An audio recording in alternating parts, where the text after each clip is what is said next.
Continuando, aqui a gente tem um módulo de tradução por reconhecimento de fala, onde a gente clica nele e aqui o usuário ele seleciona para qual idioma ele vai querer traduzir o que ele fala, é detectado automaticamente pelo programa.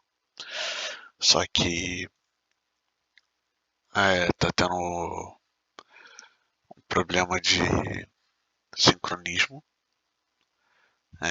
quando é para o usuário falar e quando o programa realmente de fato permite a fala do usuário.